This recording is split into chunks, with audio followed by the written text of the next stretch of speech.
When I was 10 years old, my world ended in a single night. A drunk driver, never caught, took both of my parents in a hit and run, and with them went every sense of safety I ever knew. But what I didn't know then was that losing them wasn't the cruelest part of my story. Because the real monsters? They wore smiles, went to church every Sunday, and called themselves my family. And in the end, those same people would watch their fake halos crumble in front of everyone they tried to impress.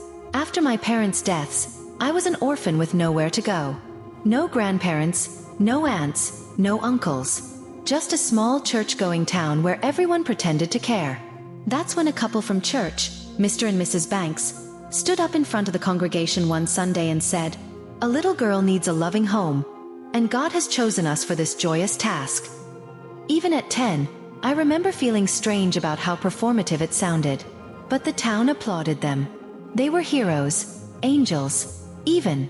The truth? They were opportunists. And I was their ticket to both praise and money. The Banks had a daughter my age, Kitty. She was 1 year older, but she may as well have been from another planet. While I wore hand-me-downs and tried to stay invisible, she was the perfect Christian daughter. Always dressed up, always reciting scripture. Her parents loved showing me off in public. Oh, our sweet foster child, bless her heart. But behind closed doors? They barely spoke to me unless it was to remind me how grateful I should be. Here's where it gets worse. My father had left behind a small fortune. A trust fund meant entirely for me. Managed until I turned 18. And the Banks received a monthly stipend from both the state and the estate to raise me. So in total, they were being paid twice to play the role of loving parents. And they played it well. Whenever social workers came by, they'd coach me, whispering, "Remember to say how blessed you are, sweetheart." Then, after the inspection was over, they'd go back to ignoring me, while the money they got from my care turned into fancy furniture, trips to New York, and a brand new Volvo. In front of the town, they were pillars of faith. Behind closed doors, they were thieves in Sunday clothes. As I grew older, I started noticing the pattern.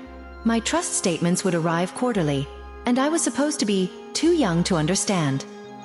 But I did. I could see that the balances were shrinking faster than they should. They were stealing from my dead parents, and smiling about it every Sunday like nothing happened. Mrs. Banks even took all of my mother's antiques, things that had real emotional and historical value. She decorated her house with them, gave some to relatives, even said, "These will all be Kitty's one day." Except for one thing. A Baroque-era fine china set. An entire collection worth tens of thousands. The pride of my mother's antique collection. Mrs. Banks would brag about it at church. "It'll go to Kitty on her wedding day." A true family heirloom. Except, it wasn't her family's. It was mine. When I turned 17, I saw something that finally broke the illusion completely. The Banks were secretly setting aside my money to pay for Kitty's college tuition. They didn't even hide it anymore. They assumed I'd just be godly and share my inheritance. But instead of confronting them, I smiled and started keeping records. Every statement, every purchase, every lie. I had a binder filled with years of evidence. Every luxury they couldn't have afforded on their own. A $40,000 car. Trips to Hawaii. Designer clothes for Kitty. Even donations to the church.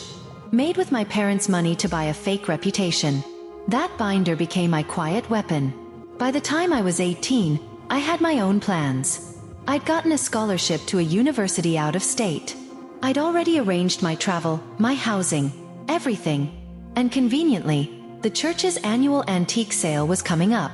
The Banks always donated items to show off their generosity. Usually, they included things that once belonged to my mom.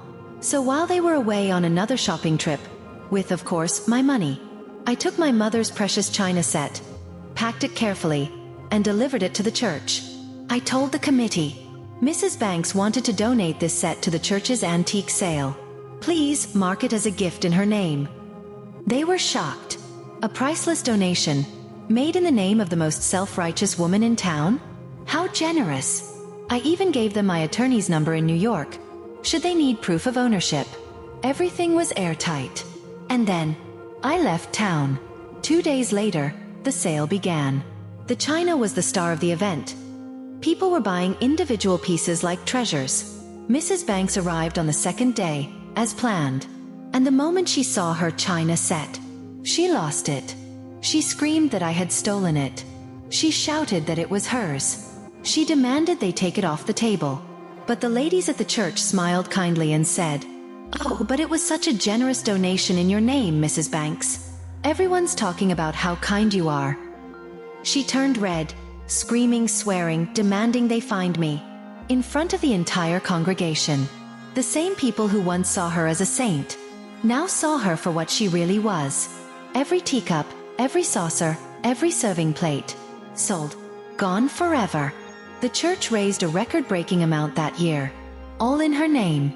And she couldn't get back a single piece. A week later, a registered package arrived at the bank's doorstep. Inside, my binder. Every statement, every record of their theft. Along with a letter from my attorney. It stated clearly, if they ever tried to contact me again for money, they would instead receive a bill and a court summons. That was the last time I ever heard from them. 10 years have passed.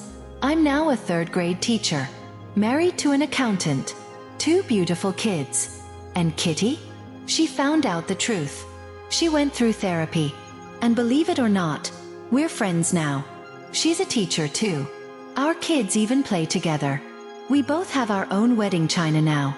And not a single piece of it came from stolen love or dirty money. As for Mr. and Mrs. Banks, they still live in that same small town. Too broke to move. Too disgraced to show their faces in church. Everyone knows them now as the couple who drove away both their children, stole from an orphan, and tried to take back a donation to Jesus. I hope the Volvo was worth it. Because karma definitely was. Sometimes, revenge doesn't need to be loud or cruel. Sometimes, it's just the truth, revealed at the perfect moment. And when that truth burns their false halos, that's the sweetest justice of all. If this story gave you chills, hit that like button and tell me in the comments, what's the most satisfying revenge you've ever seen? And don't forget to subscribe, because the next story might just be the karma you've been waiting for.